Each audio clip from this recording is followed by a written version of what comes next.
Princess Kate's cancer diagnosis highlights balancing act between celebrity and royals' private lives. The announcement by Catherine, the Princess of Wales, of her cancer diagnosis and treatment has led to a reckoning about how members of the royal family are treated and covered in the media, and about how much privacy they can expect to enjoy as some of the world's most recognizable individuals. CBS News royal contributor and royal biographer Tina Brown said seeing Kate, as the princess is commonly known, deliver her news in the video announcement released Friday was absolutely heartbreaking. I mean, here was this brave, composed, marvelously dignified young woman, talking about something that was deeply shocking and traumatic for her and her family, said Brown. What do we know about Princess Kate's cancer diagnosis? But Brown and other royal insiders say, while there has been unfair and even gratuitous speculation over Kate's condition over the last few weeks, there may be lessons for the royal family and their public relations teams to take on board as the centuries-old institution continues adapting to our modern world. Is Princess Kate owed an apology?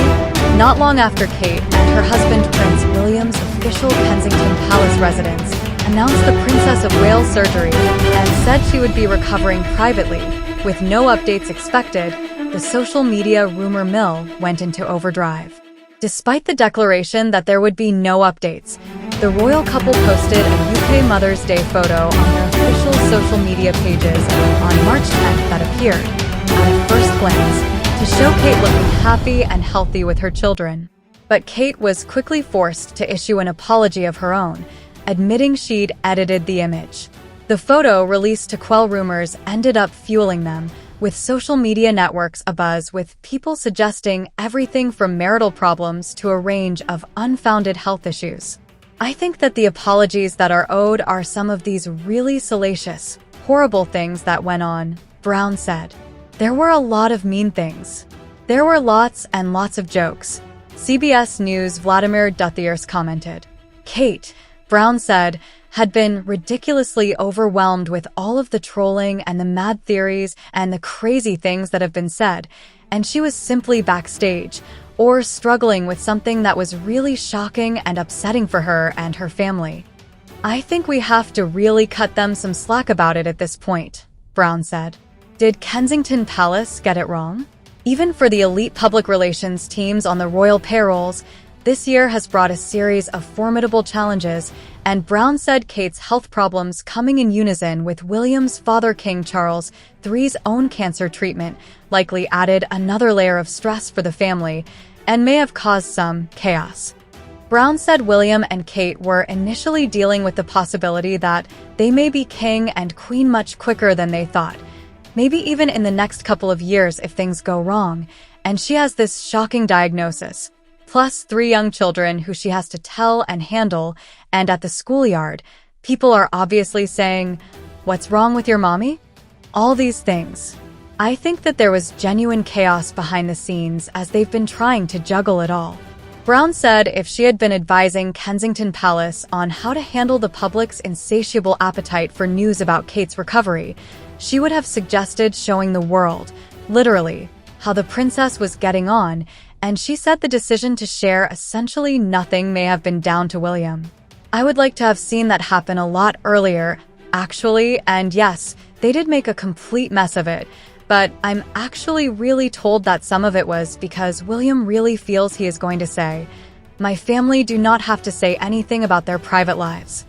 So, it's almost as if he's telling the communications apparatus, "I don't want to do this." Brown said there was argument inside the palace that it should have provided more in the way of updates. She suggested Kate could merely have appeared earlier on, giving a wave from the window or some other signal of her recovery, but that wasn't done. In the absence of information, Brown said, it created a vacuum in which all these terrible rumors poured. The royal family is an incredibly powerful, tax-funded institution, Duthiers said. Billions of taxpayer dollars support it. Rather than trying to shame people for wondering where she was and all these botched social media moments, why didn't they use it as a teachable moment about cancer, about empathy? from the jump.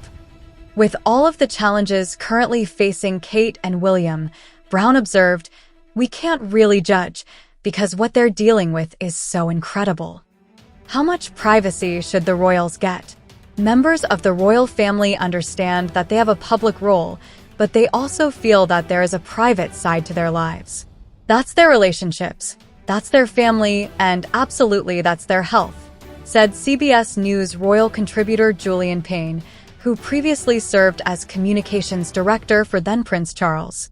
They understand that there is interest there, but they will absolutely want to control how they share that information on their own terms, and I don't think anybody, certainly in the UK, begrudges them that approach. He said that while other kinds of celebrities may understand intense media interest is integral to the work that they do, for the royal family, I don't think they view it that same way. The royals, whom Payne noted are born or married into their roles, rather than seeking them out, like to be able to have a line where they do have a private life. They are under such scrutiny all the time that it is really important that they are able to occasionally shut the door and say, "Now I'm going back to my own private time." Will this change the way the royals share information? I think that the members of the family and the institution itself learn all the time, Payne told CBS News on Monday. They evolve all the time, and I am absolutely sure that these incredibly difficult last couple of months will give them pause about how they go about sharing information, how long they can maintain that privacy for.